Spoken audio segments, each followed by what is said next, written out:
अऊज़ुबिल्लाहि मिनश्शैतानिर्रजीम बिस्मिल्लाहिर्रहमानिर्रहीम।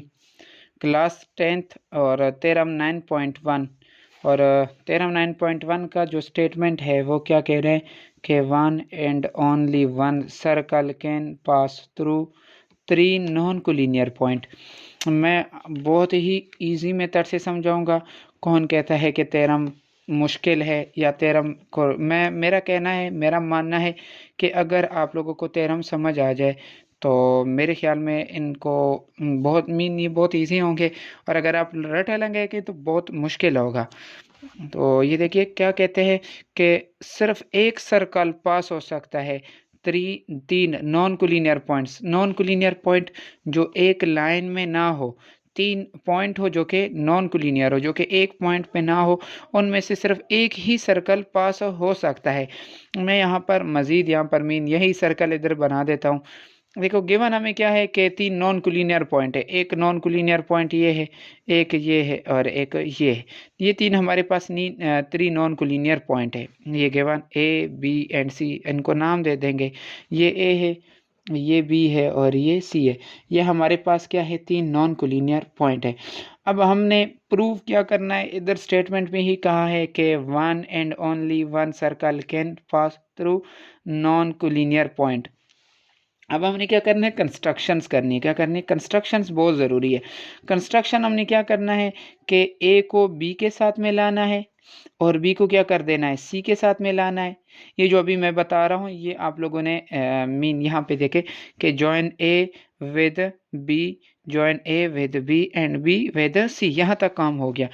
उसके बाद क्या करना है कि यहाँ पर एक परपेंडिकुलर लाइन ड्रॉ करनी है। यहाँ पर एक परपेंडिकुलर लाइन ड्रॉ करना है इस तरह। ये एक परपेंडिकुलर लाइन ड्रॉ किया और इस लाइन को हमने क्या नाम दिया, इसको हमने डी और एफ का नाम दिया। क्या नाम दिया, डी और एफ का नाम दिया। और यहाँ से बी, यहाँ पर हमने ए बी के ऊपर एक परपेंडिकुलर लाइन ड्रॉ किया, एक यहाँ बी सी के ऊपर एक परपेंडिकुलर लाइन ड्रॉ करना है और इनको हमने नाम दिया एच और के का। इसको हमने नाम दिया एच और के का।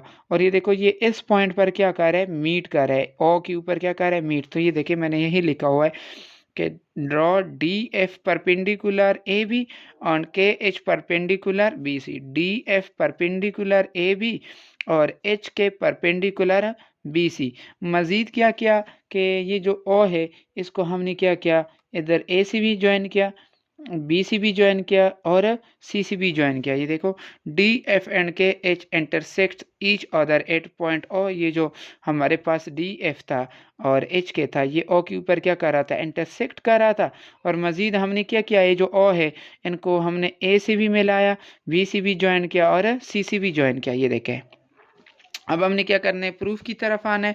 तो प्रूफ में स्टेटमेंट और रीज़न।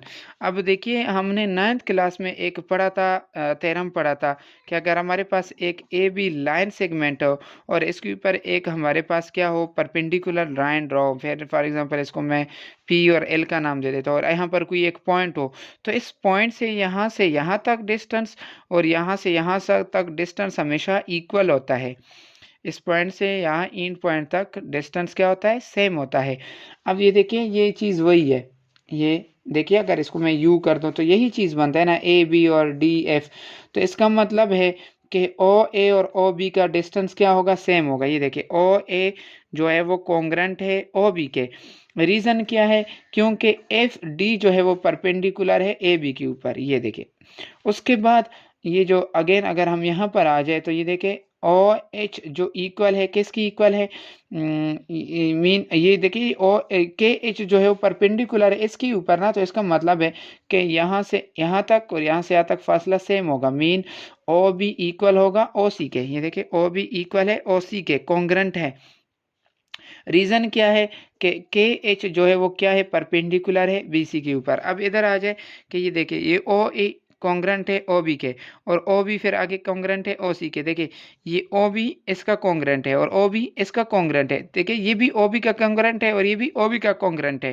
तो इसका मतलब है कि ये और ये भी आपस में क्या होंगे, कॉन्ग्रेंट होंगे बाय इक्वेशन 1 एंड 2। जो ओ ए है और वो भी आपस में क्या होंगे, कॉन्ग्रेंट होंगे। इन तीनों से ये पता लग रहा है कि ओ ए जो है वो ओ बी की इक्वल है और ओ बी जो है वो क्या है, ओ सी की इक्वल है। सर्कल तो यही होता है ना कि इस तरह ये इस तरह सेम डिस्टेंस है। तो इज हैंस प्रूव यही चीज़ क्या करे, प्रूव करे कि one and only one circle can pass through 3 non collinear point. ये काफ़ी इजी है, अगर आप लोग बुक से देखेंगे तो वो बहुत मुश्किल है। मैंने बहुत इजी मेथड से समझाया है और उम्मीद करता हूँ कि सबको ये समझ आया होगा। और अगर किसी का कोई भी इससे रिलेटेड कोई भी क्वेश्चन हो वो कमेंट में लाजमी पूछ सकते हैं, और मैं कोशिश करूँगा कि मैं मज़ीद जो थ्योरम है वो इसी तरह इजी मेथड में आप लोगों को समझा सकूँ। बहुत बहुत शुक्रिया, जज़ाकल्लाह।